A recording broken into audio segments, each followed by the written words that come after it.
Good evening, Falmouth. I'm Senator Ed Markey, and I'm so grateful to be joining you at the Falmouth Historical Society. There's just so many people to thank for making today possible, from Marie Louise Snowman and Mary Harris of FalmouthNet to the members of the Municipal Light Board and Select Board and Town Manager Renshaw. Thank you also to my good friend and champion for the Internet as a public good, the incomparable Gigi Sohn. We all know that access to the internet is just as important as access to water or electricity. The digital world is increasingly the site of education, job applications, doctors' appointments, and so much more. It's why in 2021 I created the Emergency Connectivity Fund to ensure every student has access to broadband at home. And 25 years before that, in 1996, I fought to connect our schools and our libraries to the internet by creating the E-rate program. These two programs have collectively provided nearly $1 billion to Massachusetts schools, libraries, students, and teachers to be connected. But as we know, broadband comes in many shapes, sizes, and materials, from giant companies providing shoddy service through outdated wires to local providers delivering high-speed broadband through fiber networks. And this ultimately has to be the future for everyone. So here's the truth. When a town like Falmouth decides to invest in a municipal broadband network, it is injecting a much-needed dose of competition into an uncompetitive market. It is giving its residents and businesses a real choice in broadband providers. And in town after town, when households are given the choice, the answer is obvious. The municipal network wins. So ultimately, an investment in municipal broadband is an investment in the local community, and we just have to tip our cap to what you're doing, because I'm so proud that Falmouth and the Cape as a whole is leading the way in building community-based broadband networks to put their residents, community centers, and businesses first. I'm so proud to stand with you to ensure everyone has access to reliable, affordable internet services. Thank you for being Massachusetts leaders, national leaders, to show the right way to go. Want to just draw people's attention to 4 priorities for that we all hold in our minds when we talk about a locally controlled, Falmouth-wide, or even region-wide broadband network. And the first priority, we can't forget, the first priority is a fiber optic, fiber to the home, pure fiber network. A fiber network is reliable, fast, almost infinitely upgradable, lasts for 80% of the investment will last for 100 years. You just have to upgrade the ends to keep up with it. And so the very first priority is to get that fiber to the home. And if Comcast would just say, we'll build fiber to the home, and if they'd actually do it, that would be a major step towards the kind of future we want. But chances are they won't. So second priority is competition with Comcast. So there's some market discipline here. Third priority is local control so that Falmouth can get 100% coverage. We can get affordable internet for all the people in town, various pricing plans, etc. Third thing would be network neutrality and, just some measure of control. So number one is the fiber to the home itself. Number two is competition. Number three would be some form of local control. And that's a negotiable thing. To what extent does the town actually control its own fate? And number four would be participation in the revenues that this network would generate. I'm not going to say a whole lot more about how to get that, but I would encourage all of you to hold those four priorities in mind. And now I want to introduce Gigi Sohn, our distinguished visitor, one of the foremost actors in digital democracy, in making our technology serve the people, who's been on this thing for 35 years.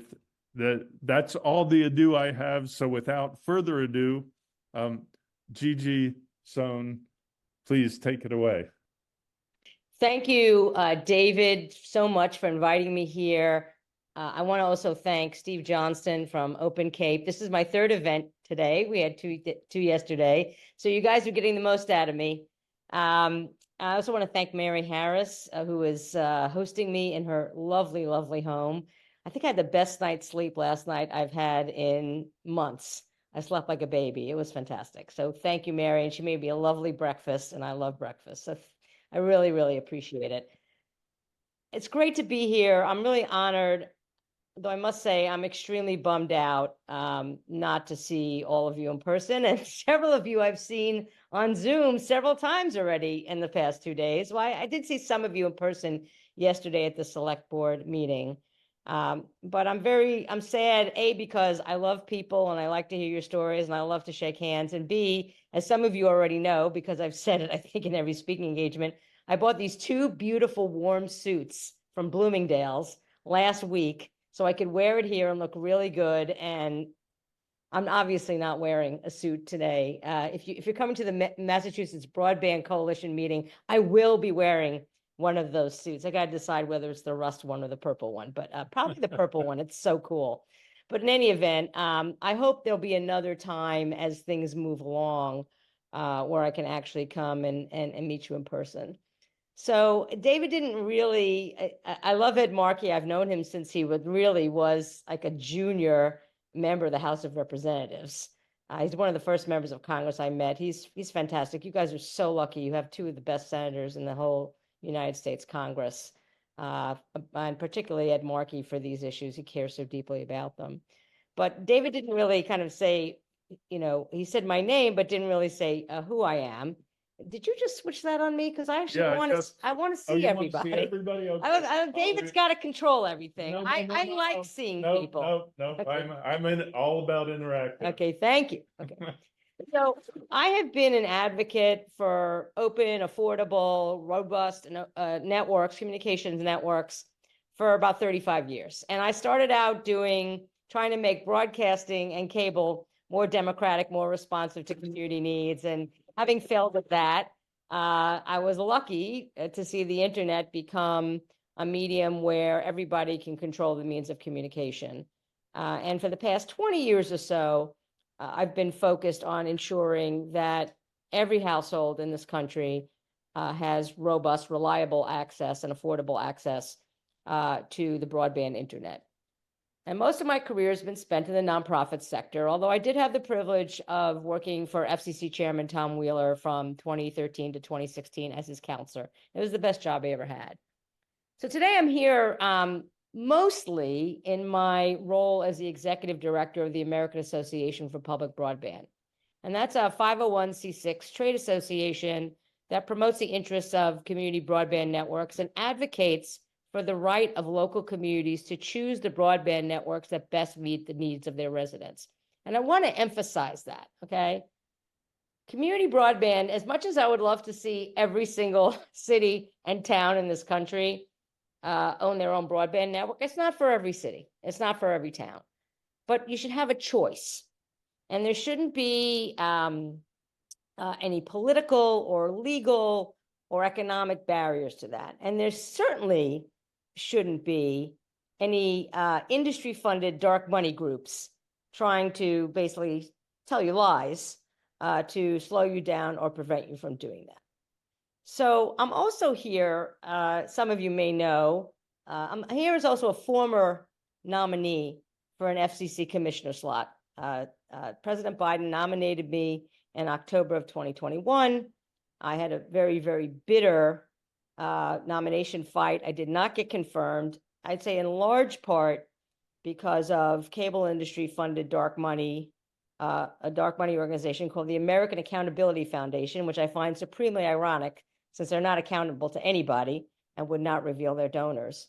So I am very intimately knowledgeable about the kind of dark money groups like the Domestic Policy Caucus, which has its Mass Priorities Initiative that has been attacking FalmouthNet. But we'll talk more about that later. But first, I want to speak to you about why, after 5 years of deliberation, Falmouth should decide its broadband future and do so without delay. And I'm going to reemphasize this a lot of times. It's like the future actually is now. The future is actually yesterday. And the more the town delays in moving forward on whatever plan it decides, the more it falls behind. And that's not a good thing. And this is a message I relayed to the select board last night. So I know that Karen was there and a couple other folks were there to hear me, Ed and Jim and David and Paula, his wife, who's sitting here besides me. So you're going to have a little bit of deja vu. Some of what I said last night, I'm going to say again, though I have to say it bears reemphasis. And I want to apologize to those of you who had heard me before, but just take it with a grain of salt. So the turning point really for community broadband, in my opinion, was the COVID-19 pandemic. When we quarantined in our homes, it became clear to everyone in the US, regardless of political affiliation, geographic location, economic status, race, or gender, that access to high-speed, affordable broadband is necessary for full participation in our society and our economy. Now, I've believed that for a very long time, but believe it or not, prior to the pandemic, there were still people who were saying that it was a luxury, but nobody says that anymore. Nobody says it with a straight face anyway. So we know what we had to do when we were locked in our homes. If we had kids in school, they had to go to online schooling. If we had a job that allowed us, we had to work remotely. If you lived very far away from your doctor, and even if you didn't, right? I lived like 3 miles away from a doctor. You had to meet with him or her virtually. You wanted to connect with friends and family. You wanted to buy groceries. If you were immunodepressed and you didn't want to go to the grocery stores, you had to have that connection. And there were tens of millions of Americans who couldn't do that because they either had no broadband at all or they didn't have adequate broadband. At the same time, it became abundantly clear to many communities that the private sector had left them behind. Because the private sector operates on basically making the greatest return on investment. Okay, their goal is not to connect everybody. It's to cherry pick the richest communities, the communities where they can make the most amount of money. So I think communities were realizing that the private sector was leaving them behind. So I don't mean, I've been accused of being a communist. I'm not. I believe in capitalism. I believe in the private sector. So this is not what this is about. But instead, I want to urge you to take matters into your own hands. And I think people don't realize how much power you have as a local community, okay, as an individual and as a group of individuals that really, really want something. So I'm encouraging you, take matters into your own hands, not only if you want to make sure that everyone in Falmouth has access to a utility that's become as important as gas and electricity, but also if you want to ensure that the town thrives in the future. David talked a lot about fiber. Yes, it's best technology, but I don't want you to focus on the wires. That's a mistake. Focus on what broadband enables. So I talked about some of those things, right? E-commerce, online learning, remote health, connection with friends and family.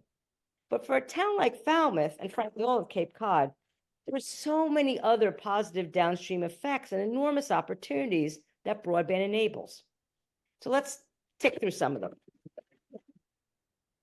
Reliable and affordable broadband increases home values and attracts, among other things, businesses and jobs, scientific research and educational institutions, home builders, newer, younger residents, and importantly, for Falmouth and Cape Cod, tourists.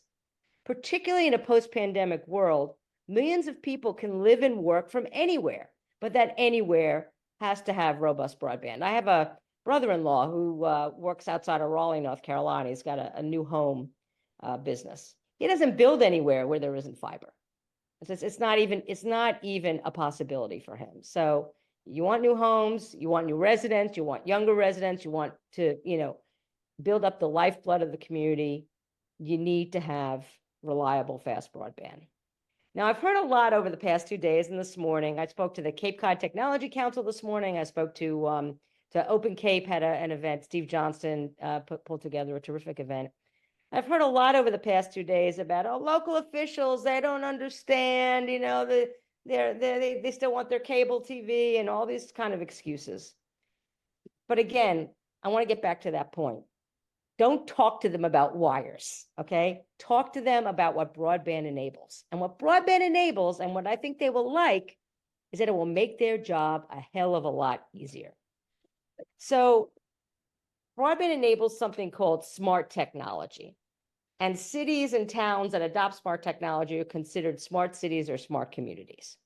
And here are some of the things that smart technology can do. And by the way, you have to have the kind of broadband connection, the fiber connection that David talked about. It can monitor, smart technologies can monitor vehicle traffic, allow you to relieve congestion and manage traffic flow, manage and monitor the town's infrastructure, including roads, bridges, and buildings, manage power consumption, right? So you can actually, see on a really, really unusually hot day in the Cape, if, the power grid's about to explode, you can get a message out to people saying you need to, turn up your thermostats or turn off your air conditioning. It allows you to do that. Monitor air quality and detect environmental hazards like sea level rise. Improve public safety, enhance citizen engagement. And since somebody mentioned trash pickup, it also lets you manage your waste management. So I don't know if people have seen in a lot of towns and cities, there are trash cans that have little sensors on. We have that. You have those. Yeah. Okay, great. So the smart technology can say, okay, on this block, the waste baskets are filled up. Let's collect the waste. So there's so much that smart technology could do, but again, it must be enabled by broadband. And it not only improves the quality of life for residents, but again, it attracts businesses and jobs and makes government run better and saves the town money. So that's what you need to say to your town leaders. And I know a bunch of you are on this call. You want to save money? You want to make your job easier? Broadband will do it. So there are hundreds of cities and towns that own and sometimes build and operate successful broadband networks across the United States. And many are right here in Massachusetts. In fact, if you count cooperatives, which are owned by members of a community, there are some 650 public broadband networks across the United States. Now, some of you may be familiar with the 20 or so towns in the Berkshires that are or will be served by Whip City Fiber, which is Westfield's municipal broadband network. But there are also a number of other Massachusetts towns and cities that own community networks, including Shrewsbury, Russell, Norwood, and Holyoke. Now, the good news for Falmouth is that there's more than one way for the town to ensure universal broadband connectivity. FalmouthNet proposes to build and operate its own broadband utility. That's a tried and true model that's working across the country in places like Idaho Falls, Chattanooga, Tennessee, Lafayette, Louisiana, Waterloo, Iowa, and Colorado Front Range communities like Fort Collins, Longmont, and Loveland. But it could, like Chesterfield and 5 other New Hampshire towns, Colorado Springs, Bountiful City, Utah, and other places, it could choose to partner with a private entity to build and operate the network. It could join with other towns, and this is something that I think I'd like you guys to think about, to join what's called communications union districts or public utility districts. So they have these in Vermont. They're wildly successful in Vermont because there's so many tiny towns. They've joined together and decided to build and operate and own infrastructure. And I'm not saying you should operate. It's very complicated, or even build, but you can join together for mutual benefit. Or the town could build an open, or bring in, because you've got Open Cape here, an open access network, inviting private broadband providers to compete to provide service. So different open access, there's a whole bunch of different open access models, but they've been extremely successful in 20 towns in Utah, in Bozeman, Montana, Hammond, Idaho, and elsewhere. So what ties all these models together is that the community, as David said, the community controls its future rather than leaving it to an out-of-town media giant whose sole incentive is to maximize profits. Now, you may choose to work with private enterprise, get nothing wrong with that. But importantly, the community sets the terms to ensure that its goal of connecting every resident with affordable and reliable broadband is achieved. So as many of you know, not everybody is happy that Falmouth is looking towards building a community broadband network to ensure that everyone is connected.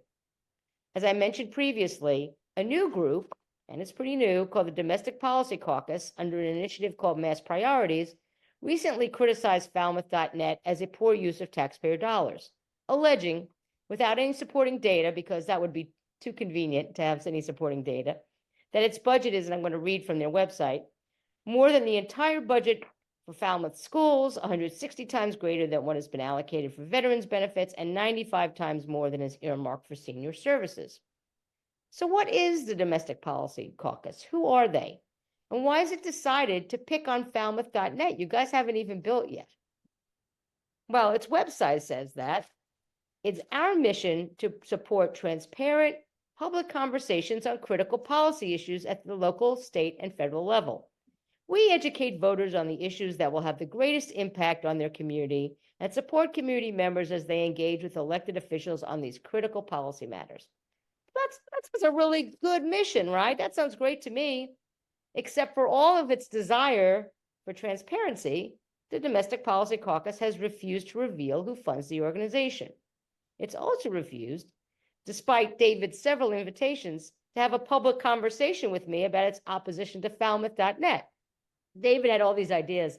If we met in person, that he would have like an empty chair with like a black curtain over it or something like that. I didn't know if that was such a great idea, but they don't want to debate me. Now, I know that's because I'm a fantastic debater, but in any event. I actually invited the Massachusetts representative of Mass Priorities to come to this, and never heard from him again, not once. Well, it's revealing that FalmouthNet is not the only community broadband network the Domestic Policy Caucus takes issue with. So if you run, if you look around their website, don't go to the Mass Priorities one, just go to the Domestic Policy Caucus. It actually opposes all community broadband, and it claims that, quote, government-owned broadband networks have a long history of failure, causing tax increases and leaving cities and their residents in debt. These are tired and false arguments, and they are taken straight from the cable industry playbook. I've been debating this stuff for like 15 years, and it's like, really? You're making that argument again? The other thing they rely upon is a University of Pennsylvania Law School study that was funded by cable. Now, this is particularly embarrassing to me because I am a graduate of the University of Pennsylvania, a proud graduate of the University of Pennsylvania Law School. But unfortunately, there is one professor, he'll remain nameless, and he happens to be a friend of mine. And to be honest, he's actually brought me back to the law school. The law school just gave me an alumni award, so I can't criticize him too much. But all his research on this stuff is funded by the cable industry. Now, look, I'm a huge First Amendment advocate, and everyone has a right to debate whether or not a community should spend time and resources exploring and building a broadband network. That is a legitimate debate. But if you're a dark money, anti-public broadband organization with an anodyne name, and they're all anodyne names, like the Domestic Policy Caucus, the Utah Taxpayers Association, or the Alliance for Quality Broadband, you need to be honest about who is funding your organization so that people and policymakers can make intelligent decisions about whether a community broadband network is the right choice. I see Noel is on the, from the Falmouth Enterprises is on here, and I hope I'm saying your last name correctly, Noel Anonin. She asked the Domestic Policy Caucus straight up where its funding comes from. And their answer was, I'm not required to tell you. Now that may be true. Under the law, it is true. But that statement really speaks volumes, right? If you're not, if you're not embarrassed or not, or ashamed of telling us who funds you, then I think that says a lot. Let me address the cable industry's arguments. Again, I've been debating them now for about 15 years on this. And when I was at the FCC, I was one of the biggest advocates for communities to be able to build and own their own networks. So I want you guys to be able, at a minimum, when you hear these arguments repeated over and over again, you can rebut them. There's basically two arguments. The first, as I mentioned before, is that community broadband networks are all failures, all of them. Now, it's true that at the dawn of broadband, some public broadband networks did fail. But here's the thing, 25 years ago, when this all kind of started, demand for broadband was low and the cost of equipment was high. So there were some failures. But there were also failures in the private sector. Does anybody remember a cable company named Adelphia, cable and broadband company named Adelphia? They spectacularly exploded. Oh, that's the guy, that's the company where the president and the CFO went to federal prison, right? That is correct. Good memory, David. Yeah, they used to actually live in Falmouth. Company and Right. Oh, And is that they right? built right, cable and in then, Falmouth. I used to- I think Time Warner took over, but then made a deal with Comcast for consolidation of territory, and now anyway. But yeah, the Adelphia was our cable company when those guys went. Well, to my prison. condolences to all of you. And if you look at actually the examples that Domestic Policy Caucus uses, they're 20 years old, right? They're 2 decades old. So again, that was a very, very different time than it is now. And the Institute for Local Self-Reliance just did a study showing that, like I said, there's now about 650 public networks if you count cooperatives, and there have been 50 that have come online in the last 2 years, with dozens more under consideration with requests for proposals and so on and so forth. So this is a model whose time was not 25 years ago, but whose time has come. Because the demand for broadband is sky high, equipment costs way down, as most people know, like, what did your TV cost 25 years ago? And what does it cost now? Like, to get like a 60-inch HD TV, it costs bupkis, as they would say in Yiddish. So the current state of community broadband is very strong, with failures few and far between. The second argument is that it is somehow unfair for so-called private enterprise to compete with government-funded networks.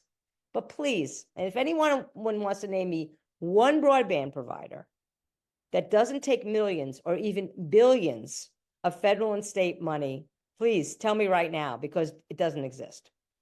This is particularly true now that the federal government has given broadband providers billions of dollars for the Affordable Connectivity Program, which is a program I support wholeheartedly. It's a either $30 subsidy or $75 if you're on tribal lands or high cost for low-income households. And just to give you one example, Charter, which runs Spectrum is the name of its a commercial broadband service, has gotten $3 billion of the $14.2 billion that Congress allocated for the Affordable Connectivity Program. So don't talk to me about, you're competing with, taxpayer-supported dollars, because you're living off of that. Now, in the past, big cable companies like Comcast would not have taken money to build out new networks. But there's a program, it's called the Broadband Equity Access and Deployment Program, and it has $42.5 billion that is going to the states to build out new networks in unserved and underserved areas. And trust me, I know full well that Comcast will be going for lots of that money. People have told me about how Comcast has been asking for support letters from NGOs and other places. So Charter has already taken federal money when the FCC gave it out a number of years ago. So every one of these big companies is taking federal money. So it is laughable to say that somehow They are purely private, competing with taxpayer dollars. The real beef that cable incumbents have with public broadband is that it provides competition. That's what David talked about. And that forces them to improve their services and lower their prices. An industry would rather spend the money on dark money surrogates and lobbyists than improve their networks and customer service. And that's just the truth. I mean, to defeat my nomination, that American Accountability Foundation, again, don't know who exactly funded it. I could just guess. We estimated, because you don't know necessarily, about $2 million.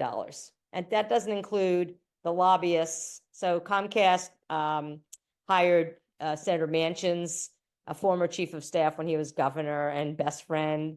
And they hired a specific lobbyist for Arizona to lobby against me, to go to Senator Sinema and lobby against me. So I think if we ever knew the truth and we added it up, I think probably several $1 million.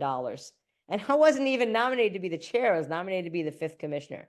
So these folks spend an awful lot of money opposing things they don't like instead of improving their networks.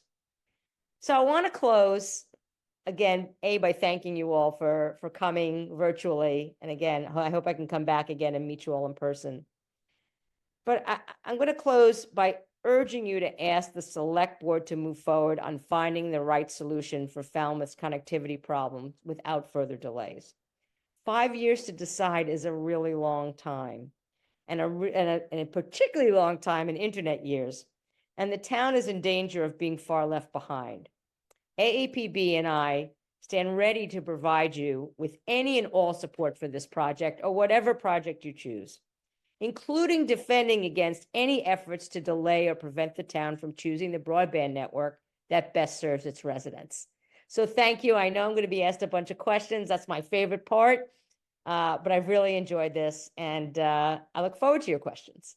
Actually, it's better if I just stand here and Over my shoulder, great. over your, well, you want me to get in front of you? No. No, there's no way. But the way this meeting is set up is that we were going to have a panel, and Jim Newman was going to moderate the panel, and the panel is going to discuss amongst themselves. And I see there's one hand up. We're going to wait on the hands up for a few minutes. And Jim Newman is a member of he's the clerk of the Municipal Light Board, the Falmouth Broadband Municipal Light Board, and he's going to moderate the next 2 sections of this Zoom call. So Jim, do the best you can. I know it's tough duty on Zoom. You were expecting to do this live in person, but take it away, and we'll all understand. So we have a panel. I'd like to introduce them briefly, and then we'll get going. First is Doug Brown, who's a member of the Falmouth Select Board. He's raising his hand there, and Doug is well, he'll come off mute when you need to, I hope. Mary Lois Snowman, I think I pronounced her name correctly. She's the president of FalmouthNet, the nonprofit that we're all greatly appreciative of for getting this moving.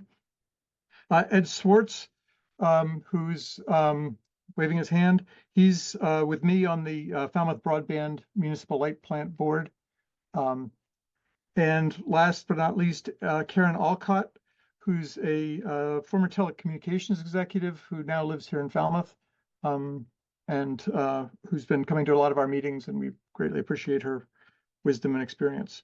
That's the group. I have a whole list of questions, most of which seem. I'm sorry, David? Can we include Gigi Sohn on the panel? Well, Gigi, yes. I thought that one without saying. Gigi's on the panel. In fact, I have a list of questions that we came up with, most of which I actually think Gigi's answered. They're all probably most appropriate for Gigi, but I'd like to ask, after Gigi gives an answer, any of the panelists who'd like to say more certainly should. I think I'll probably only ask 1 or 2, and then see if the other panelists have questions for Gigi or anyone else, and then turn it loose.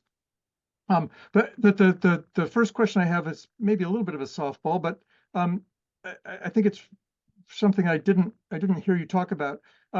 Could you speak a little bit about the attributes, the key attributes of successful public networks? What does it take, and how does, you know, what do we really need to concentrate on to have a successful network? Number 1, 2, and 3 is community support. Okay, you know, I think I've met in the last day and a half all the support, you know, all the really robust supporters for community broadband, and it's a handful of you. So let me tell you a story. So in Bountiful City, Utah is one of the places I mentioned that has partnered with a private partner, Utopia Fiber, to build a community network. And excuse me. You just sit down. David has spilkus. Okay, I'm using another Yiddish word. Sit down and stop distracting me. Okay, thank you. And before anything happened, a bunch of folks in the community, like dozens, went to the city council and said, we want this, we need this, we have to have it. Okay, and they built support not only among individuals, but among community anchor institutions and businesses. And you know, they reached out far and wide, again, to every single entity that benefits from what broadband enables. The schools, the libraries, the Chamber of Commerce, you know, the small businesses, big businesses, you name it, right? The healthcare facilities. And they went to the city council and said, we need this, we want this. And the city council voted by a 5-0 vote to do it, and they did not delay. Now there was a dark money group that tried to stop them, and the city council, again, spurred on by the enormous community support, basically snuffed that out. Okay, and I can talk more about that because it was a fascinating issue in which I was deeply involved. But the point was that when you get everybody on the same page, that allows you to move forward. So to me, that is like the number one thing. And then also to get somebody who really understands the stuff, a consultant, somebody in your community who puts together a business plan, who gives you options, and tells you sort of step by step what you have to do. I think that's what successful networks do. But I think number 1, 2, and 3 is you've got to get the community behind it. Thank you. Any thoughts from the panel? Well, I think we've shown that the community's behind it with your survey, with 60% likely contribution to the program. Okay. So what's next? Is there a business plan? Is there a plan for financing? Is there somebody who... Gigi, can I just ask a question to follow up the Bountiful example? Yeah. Can you just tell us in that example, where did they get the funding and who controls the network? And who owns the network? The network is owned by Bountiful City. It is being built as we speak by Utopia Fiber. It will be operated by Utopia Fiber. I can understand, and these kind of public-private partnerships, that is the majority of what's happening these days, right? It is the case, you know, a lot of the early public broadband networks were the Chattanooga, Wilson, North Carolina, Lafayette, Louisiana type, where they already had an electric utility or a gas or water utility, and they just kind of added broadband on. And that's what co-ops are doing, right? You've got telephone co-ops, electric co-ops. And you still have cases like Fair Lawn, Ohio is a perfect example of a company that just built, owns, and operates a broadband utility. Those are pretty rare. Far Texas actually just did one as well. It's still happening, but it's pretty rare. And that's kind of what you guys are talking about here. I think not exactly. The more common scenario these days are you have an entity that builds, designs, builds, and operates the network, but the community owns it. Companies underline is one company, Utopia Fiber does that. It's about a half a dozen companies that actually will just, I call it broadband in a box. They'll do everything for you. And it just kind of works. Now, how is it financed? I mean, Utopia got private financing. You know, cities that want to do it themselves, they they do general revenue bonds, municipal bonds, that sort of thing. They, or they get funded by banks that give, municipalities. It's usually done by bonds. But the more common practice you're seeing are these kind of public-private partnerships where the private partner raises the money. May I ask people who aren't on the panel to please hold their questions for just a few more minutes so that the panelists can weigh in. Thank you very much. Gigi, that leads me to a question. How did Bountiful come to own the network if Utopia raised the money to build it? They negotiated. That was look. Utopia is obviously making revenue, right? It is a revenue share, right? It's not like they're not making money. Yeah. So, I don't know the particulars of the contract between the two of them, but that is Utopia. That's been Utopia's business model. Like I said, they serve 20 cities in Utah. They did an open access network in Bozeman, Montana. It's called Yellowstone Fiber, but that's, they're the ones that raise the funding. I could just like to comment on what the holdup is. So when we got the idea to have a municipal light plant, we decided to go for it, and we elected this board that we have here now. And then unexpectedly, along came a company that offered to privately fund its own construction. And that was a curveball that I don't think people were expecting. I always had thought that we would have an opportunity as a town to be a partner and a financial investor in it. And my personal risk tolerance was maybe $10,000 or $12,000, and I stated that a few years ago, and I still feel that way. Million. Yeah. Well, I'm sorry, whatever I said. 8 to 10 to 12 million, somewhere in that ballpark, and that would be maybe a 25% share. And it seems like, from what I'm hearing from the municipal light plant board directors, is that that's not really something that the private sector is interested in. And I'm hoping that maybe they'll decide that that's what we need to do, and we can have a stake, but I don't understand how we get a stake if we don't actually invest. Can you share how that might happen? Yeah.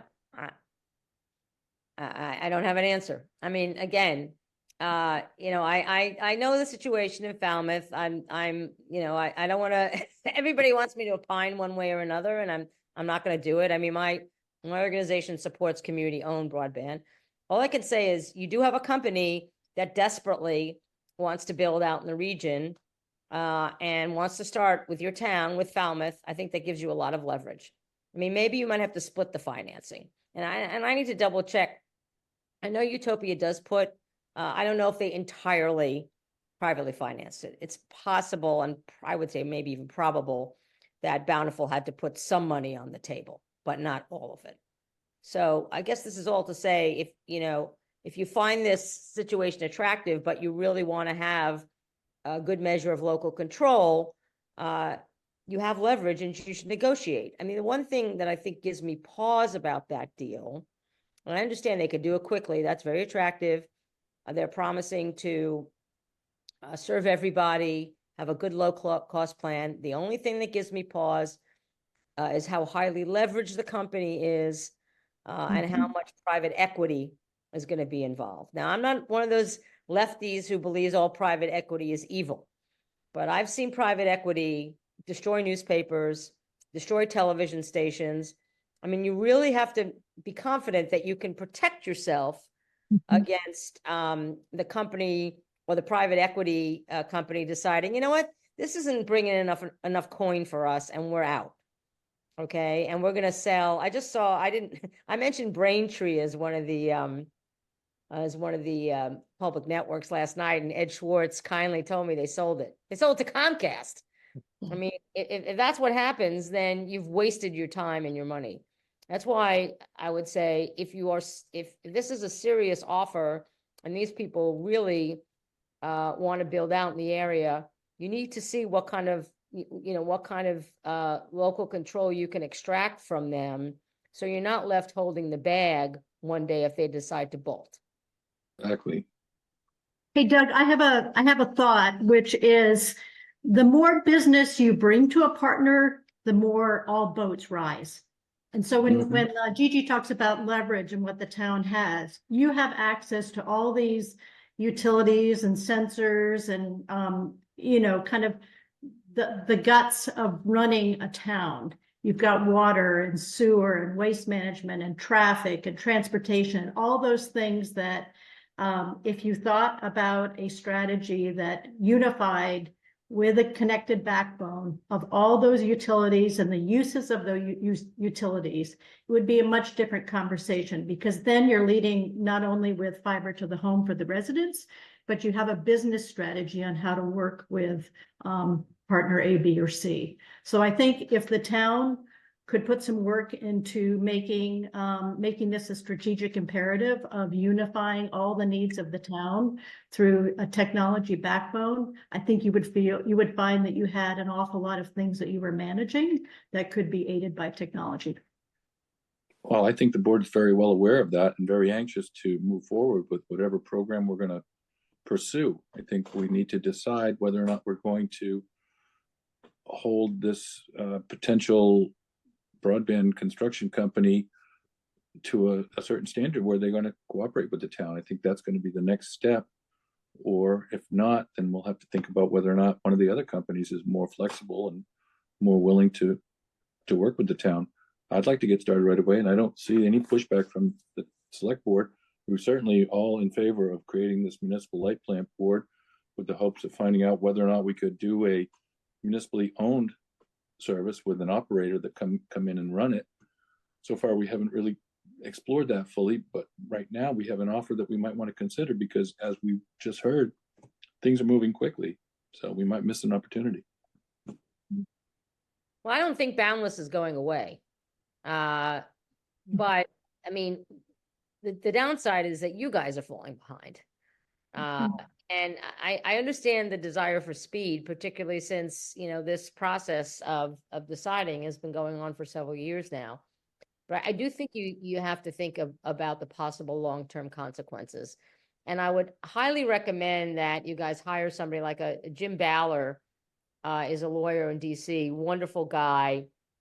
And he could sort of advise you if you do want to start to negotiate, or at least start to talk about to Tilson and Boundless about what kind of local control they'll give you.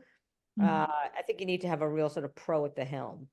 And again, my biggest problem is because they are deep into private equity and are just highly leveraged. That could leave you, despite all the promises, and they may keep the promises for 10 years. But then leave you holding the bag, and it's sold to to Comcast or Charter, and you're right back where you started from. Well, that's my concern. There are a whole bunch of different models. So there's a place called Jefferson City Parish in Louisiana, and they have a deal with a company called Connexon, whose CEO happened to be a former colleague of mine at the FCC, and they're doing a sale leaseback to them for 20 years. So they get to basically, Connexon has an exclusive for 20 years. But the community, the parish owns the network. But Connexon gets to basically keep all the money. I think Jefferson Parish gets a little bit. So there are different kind of ways to structure a deal where Boundless makes tons of money, or another company, another private entity makes tons of money, but you guys get to own the infrastructure, or after a certain amount of time, you get to own the infrastructure. So again, there's not one way to skin the cat. I can't say I'm an expert on every single, way to finance these things. Single, kind of sale leaseback situation. Colorado Springs is also a sale leaseback situation, where the private entity has control for a number of years and then it reverts back. But you can be very, very creative with financing and with and different leasing options. That's what I would expect.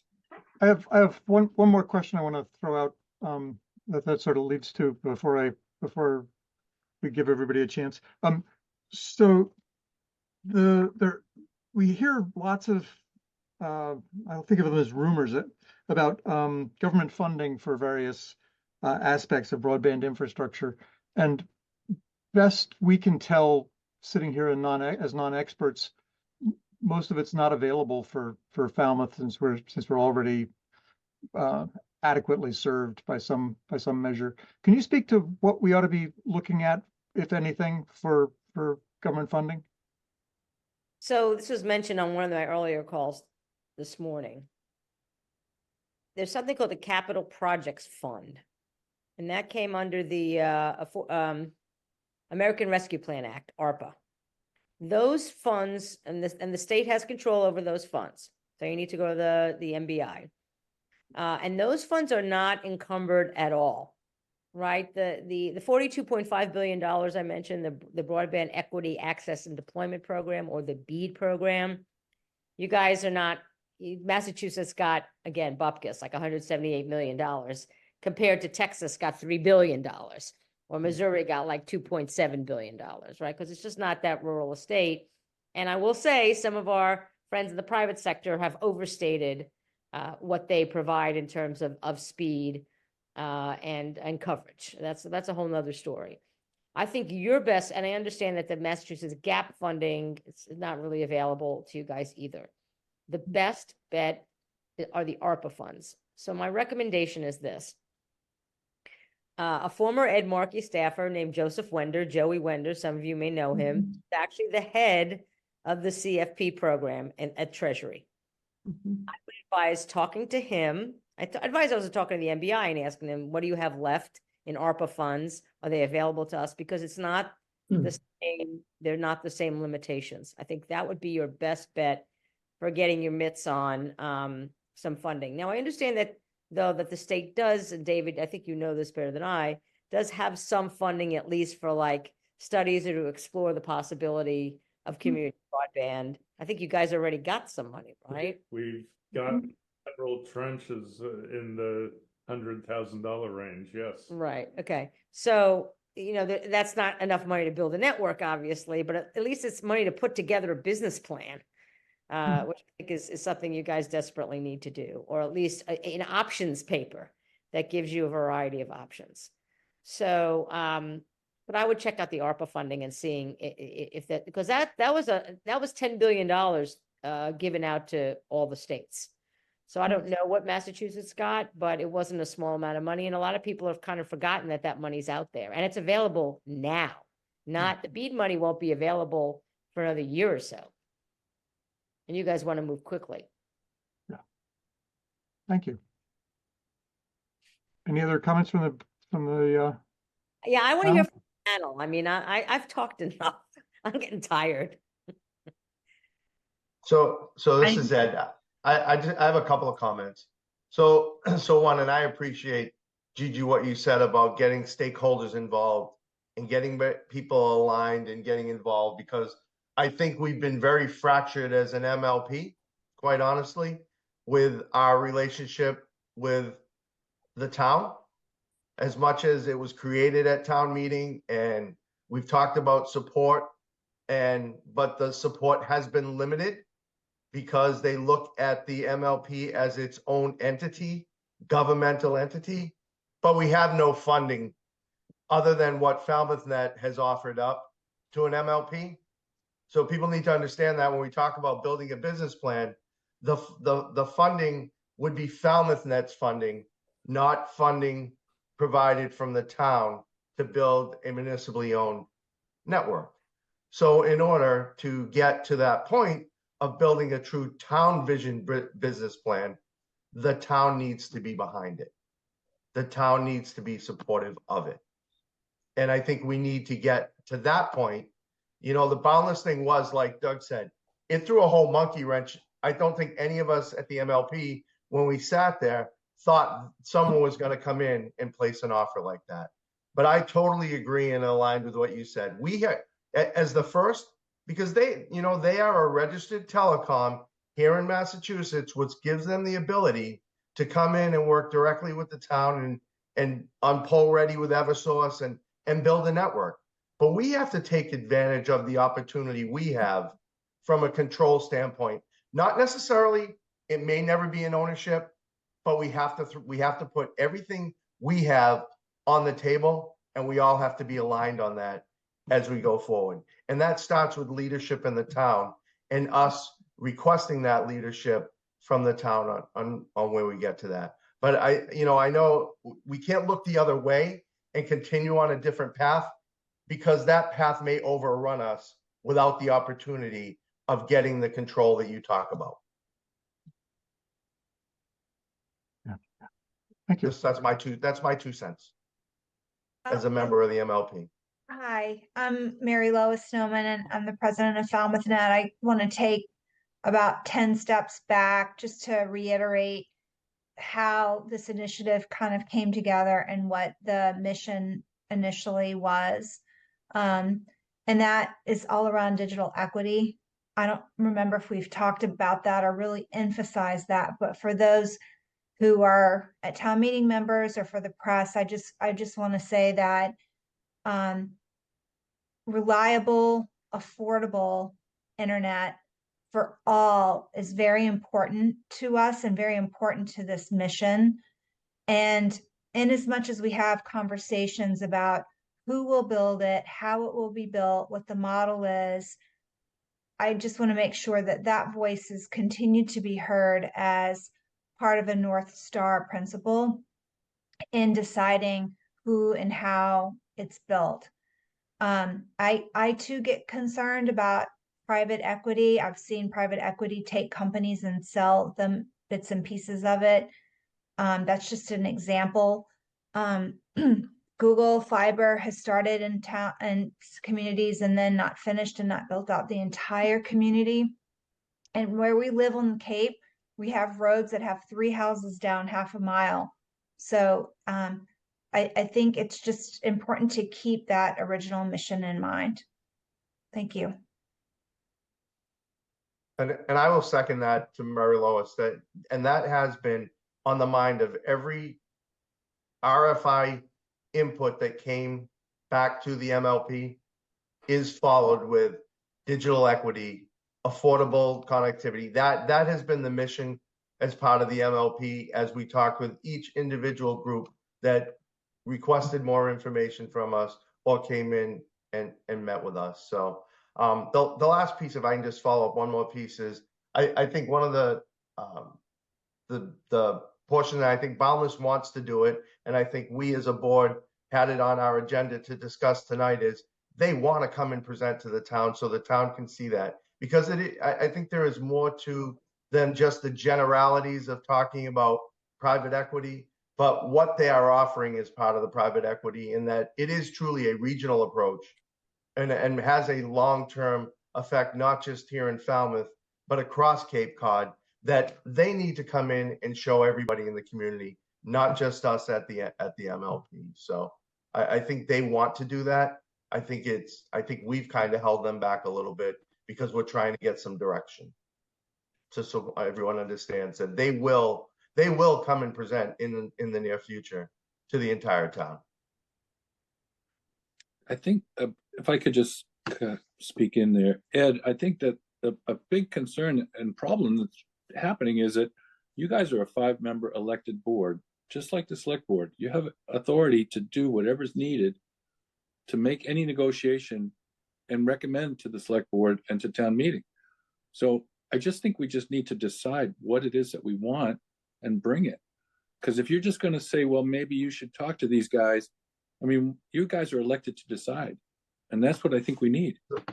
So Doug, we can have a separate offline at some point, but there is some discrepancy of that on how Mass General Law 164 reads for us to make that recommendation or get into a negotiation, and that needs to be cleared up. And I think that was the question I asked at our last meeting. So we need to clear that up. I agree with you. I am all for us making a recommendation, sending it to the board, to the select board, and having those discussions, but we need to clear that up. I thought it was cleared. I thought it was pretty clear that you guys have the elected power to do whatever's needed. I think it's a really good idea to keep the eye on the ball, but also to look into the future. We live in a digital world right now. And I think a lot of what I liked of what Gigi and others had to say was think about the outcomes. Think about how you want to use this network, what it can do for you as a community. And so I'd love to see some effort put on kind of a smart strategy for the town that uses technology to do a lot of the mundane monitoring and reporting and data gathering and that kind of stuff that could be very beneficial to running the town efficiently and kind of future forward. So I think the more that I understand we've got terms to decide and kind of that, but imagine the possibility of what you could do with fiber and also harnessing, what you already get from the wireless side as well. And so I think just don't forget where we're going to and the needs that we're going to have in the future. I don't think anyone's questioning that as far as the leaders of the government. I think we're all ready to go. We just need to decide what it is we're going to do and just do it. I want to just add one more piece. I come to this with a bias as an entrepreneur. I'm a small business owner who's strapped and built her business for herself. So I see this as a potential source of revenue for the town. The fact that there is a private enterprise that after many years is finally interested in building says to me there is a viable business model. And I hope that that is also part of the deliberation and consideration and building out a pro forma and a business plan to understand how this could be an annuity for the town.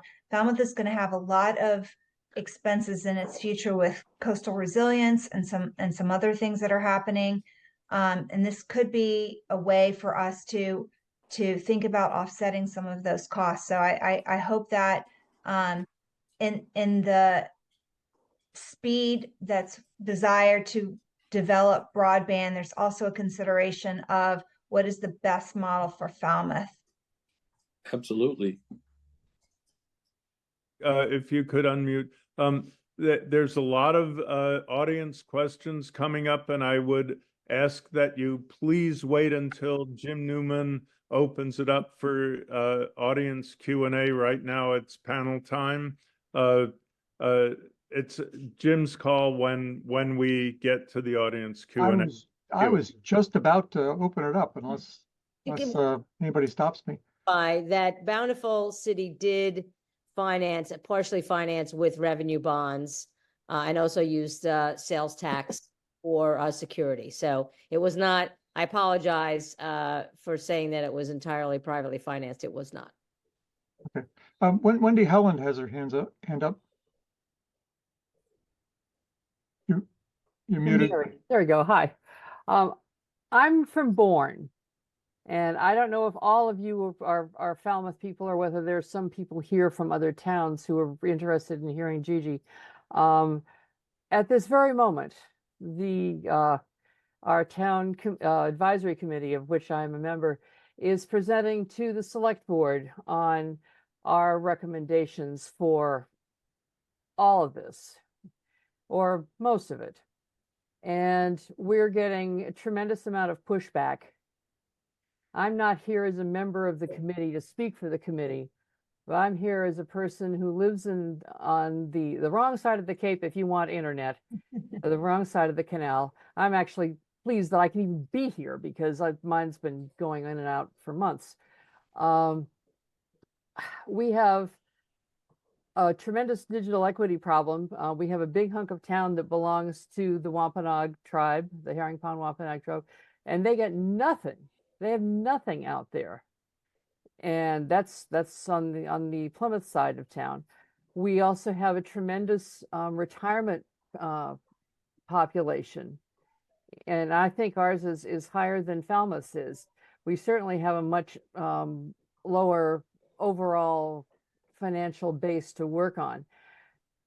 I'm trying to figure out what would be a good approach to increase our community involvement. I'm not the tech person on the committee. I'm the communications person, and I've been putting a lot of stuff up on like Facebook and writing in the newspapers and this and that.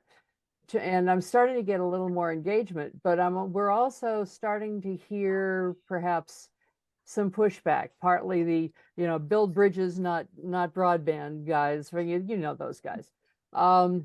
And those sort of easy slogans are real easy for a lot of folks to just kind of latch onto. Any suggestions for how we can try to move this forward? Yeah, it's like mass priorities. I love it. It says we have to build infrastructure, but not Yeah, broad. What the Yeah. hell? It's, Yeah, it's part of the infrastructure, the bipartisan infrastructure law. yeah, It's really amazing. Yeah. Yeah. Fix the roads and bridges, but don't do Mhm. anything with broadband. It's really incredible. Look, I do think it's important to get the schools, the libraries, if you have any community college, chamber of commerce, the businesses, like get the anchor institutions. Do you have a hospital or healthcare, urgent care?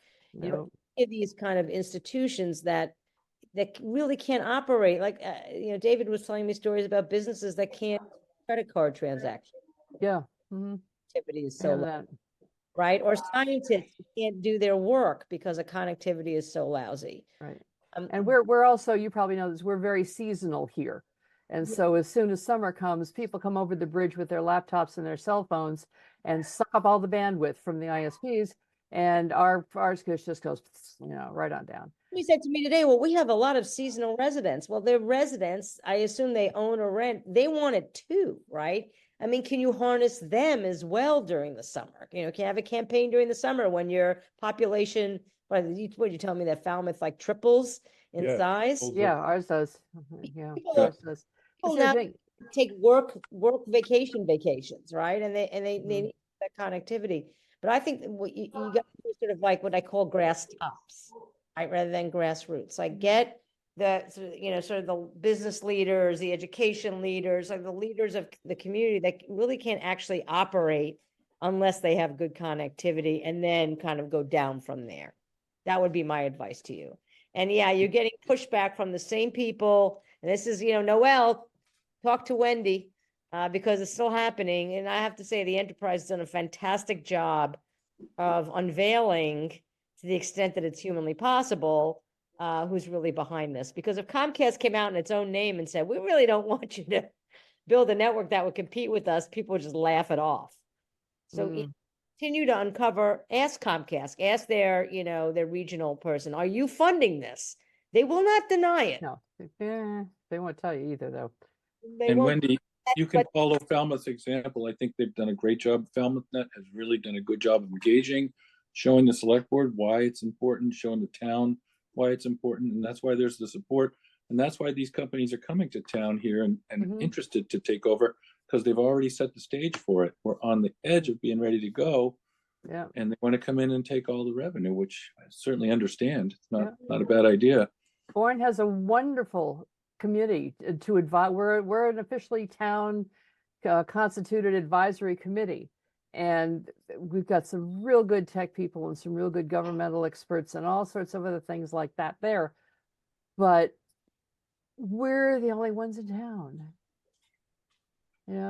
They have us to advise them, but they don't really seem that interested in our advice. Well, I think we should let some other folks have Yep. a voice. That Mr. David Cole, I see, has had I his was about to hand call up. on him. Yep. Okay, go ahead. All right, Sorry. Jim, I'm jumping in. Sorry. Thanks for the answer. Okay, well, I just want to, I think I'm unmuted and so forth. So,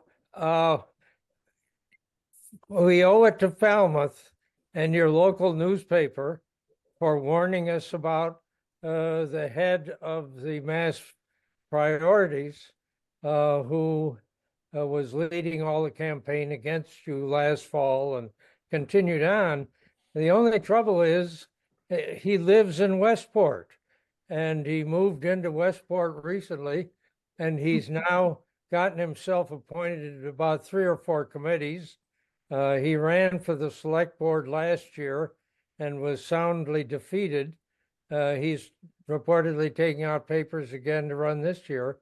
So I was able to get the information from Falmouth about what all he's been doing, and have been circulating that to some supporters here in town, so that I hope we can head him off at the pass somehow.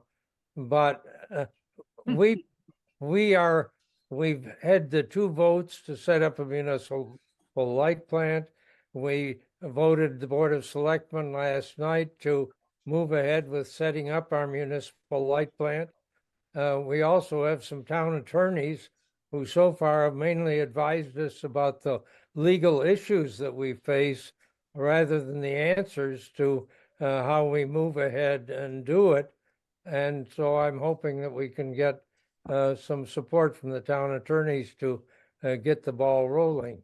But I think it's important for us to keep sharing information as we have across the Mass Broadband Coalition about some of these insidious activities of the opposing groups.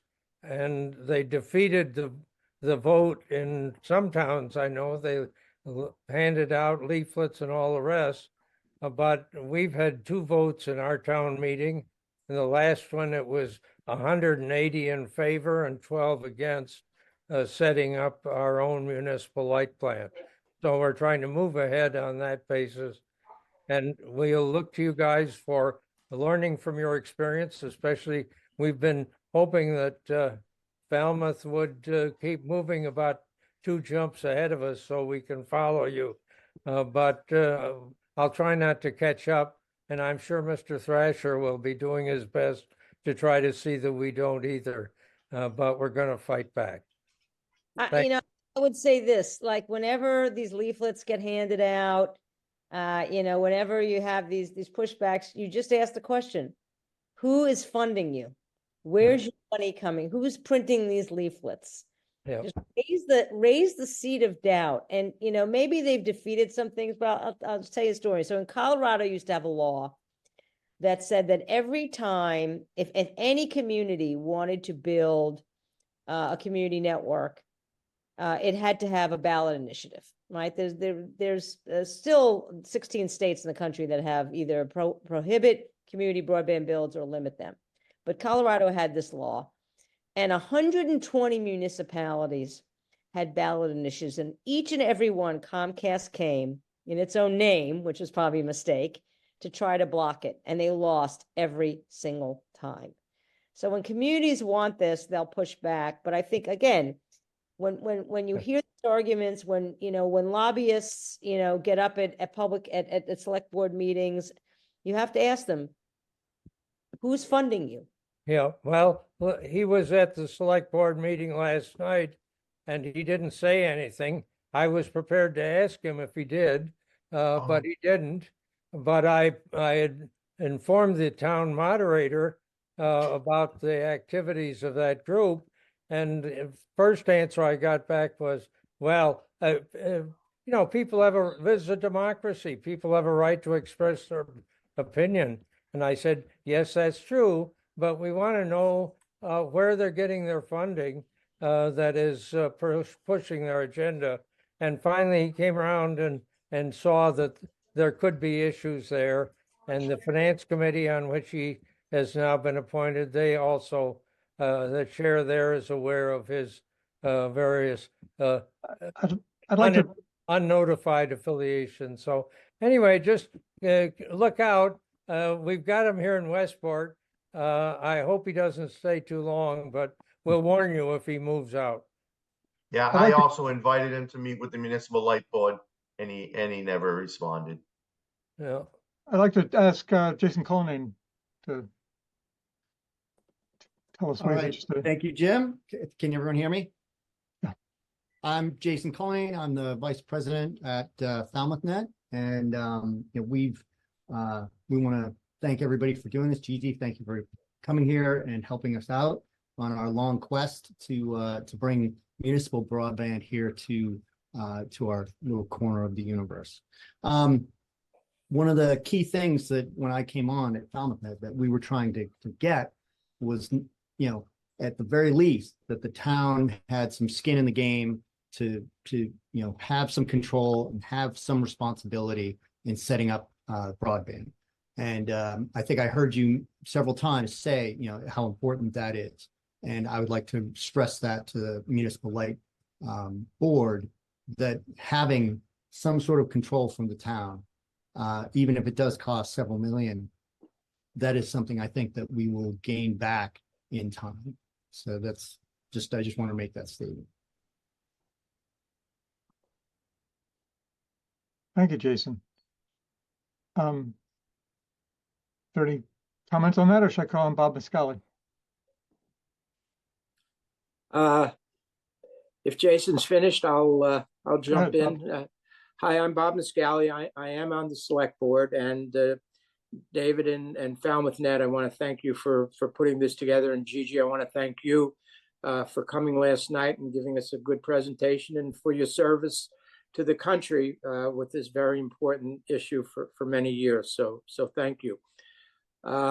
You mentioned one of the common themes of successful municipal-owned broadbands being community support. And I realize most of the failures were early on, as you suggested, because of, just the situation back then. But I wonder if you could maybe speak to what are some of the landmines that we should be looking out for as we, go forward with this initiative. I think I think the biggest landmine again is wasting a lot of time and resources and money because the incumbents want to stop you. I think that's the biggest landmine. I also think another landmine is not having a plan. I'm going to emphasize that over and over again, is that you really need you really need a business plan that includes the financing, that includes, how you want to, do you want to build and operate, or, and if you don't, what are your options for doing that? And really sort of figuring out what this is going to cost, what the revenue model is, what do you want, right? We want digital equity. All right. So that's a lot of things. That's not only affordability, and that's huge. And it's universality. That's huge. But how about digital literacy?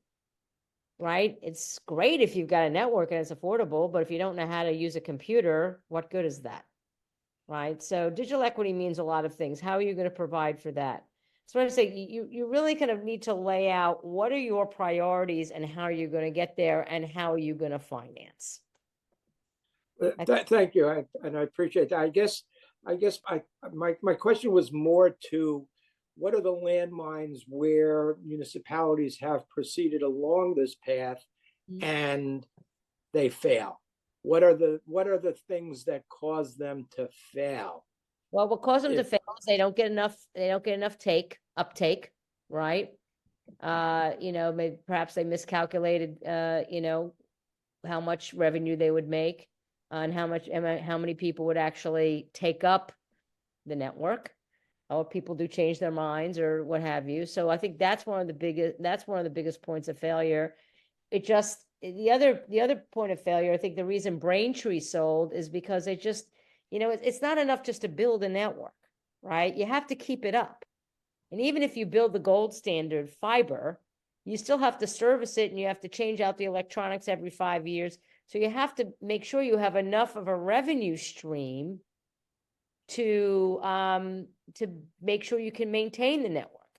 Because if you can't maintain the network and it's a piece of garbage, then A, people are going to leave you, and B, what's the point? You've just wasted your time. I think that's Braintree's it can might actually- have been complicated with cable TV as well as part of the service. Right. So that's another thing which I'll mention. Thank you, Mary Lois. But just to say, again, this is why I think you really need a business plan and figure out what's the revenue stream that's going to allow you to maintain and improve the network.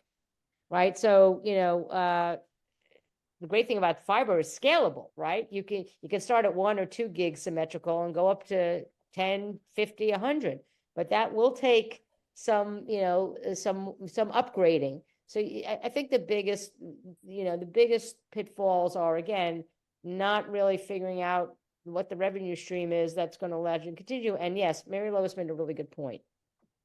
I would not advise, and this may get some people screaming, to add cable to whatever you're doing, because the cost of programming is through the roof.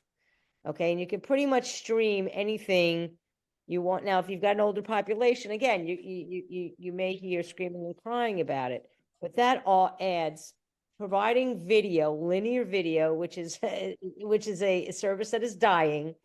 Although I still get cable, and I pay a ridiculous amount of money to Verizon for a triple play. That will really kill you. The cost of programming, of licensing the programming is just going to kill you. Broadcasters charge retransmission consent fees that are through the roof. So that can really put a dent in your pocketbook if you provide a cable service. And I would highly recommend not to do it. And the trend now is to not provide cable, particularly among public broadband. It's just broadband. And then you got, again, part of sort of the digital equity is educating folks about, hey, you can get everything you want with a broadband connection. You don't need to have cable television. And you know what's great? You don't need a DVR anymore either. You just watch it whenever you want by streaming.